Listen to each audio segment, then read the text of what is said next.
Tonight, I'll tell you a story about a woman with a flower shop and a closet full of secrets. They called her beautiful, elegant, but they never saw what bloomed behind the roses. The Closet That Kills, Episode 2, The Woman in Red. My name is Delilah Tran. Most people just call me Delilah. Of course, Delilah isn't my real name, because in reality, I'm something far darker than I appear. I'm a beautiful person with a face and figure that turn heads. I was born with a slender frame and delicate facial features. My voice, soft and sweet, like a woman's. All of this natural. But these very traits brought me a lifetime of ridicule and rejection. So, I moved to a new city, and I became someone else. I transformed myself into a woman elegant, graceful, desirable, a lady with poise and charm. People treat beautiful women differently. For me, dressing like a woman didn't just bring admiration. It gave me protection, a perfect disguise, a perfect cover for what I do in the dark. I love flowers. That's why I opened a little flower shop on the ground floor of my building, Delilah's Garden. Thanks to my looks and sweet voice, I never lacked male customers. Of course, they weren't really there for the flowers, but that's fine. It was part of the plan. Because I have a fascination, a passion for transforming things. Specifically, turning the unwanted into nourishment. Human remains contain rich nutrients, better than any synthetic compound. Compared to chemical fertilizer, bodies are cleaner, greener, and far more personal. I used to try animals, stray dogs and cats, but cleaning the fur was a hassle. People so much easier. The first person I erased from this world was my former coworker. My first love. She was stunning. I once confessed to her when I still lived as a man. She never even looked at me properly. Worse, she mocked me.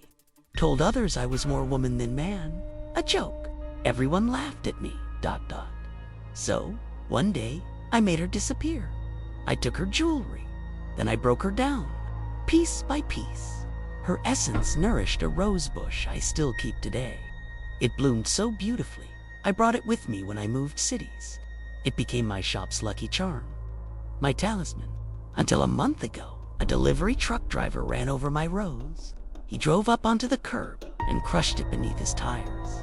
My flower, my symbol, my beginning. He offered to settle it privately. I accepted, smiled, but in my heart, I passed my judgment. He didn't just destroy a plant, he shattered a piece of my past. And when I make a decision, I always see it through. It had been months since my last transformation. My hands were itching. Worse, my special compost reserves were running low. So this time, I'd collect 3, enough to feed my garden for half a year.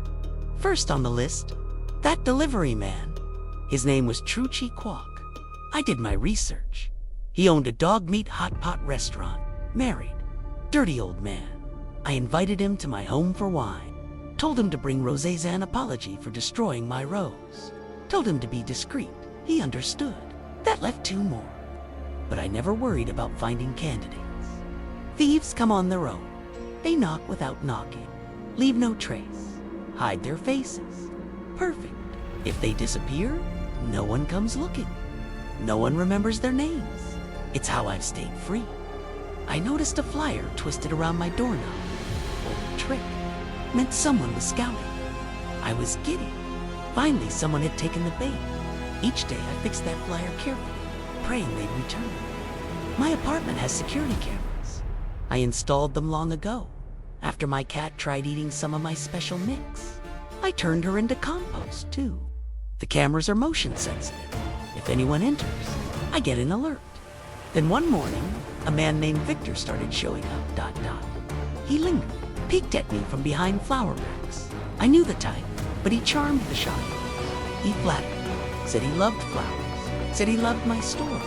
He kept coming back, bought everything I put out, carried boxes for me, ...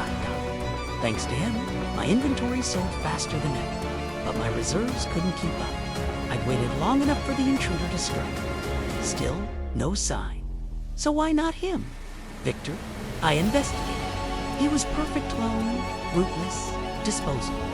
That morning, I invited him up for tea. He couldn't say yes fast enough. He smiled like he'd been dreaming of this. Inside, I poured him wine, slipped in a sedative. He drank deeply, smiled. Minutes later, he began to drift. I told him to lie down and rest.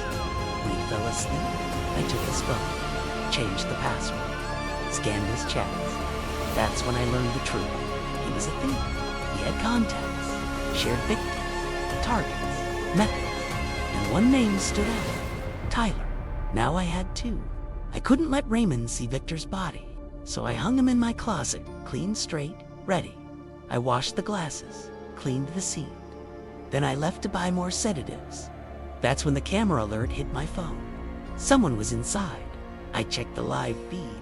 A man had entered masked, gloved, his shoes wrapped, methodical. I watched him wander my home like it belonged to him.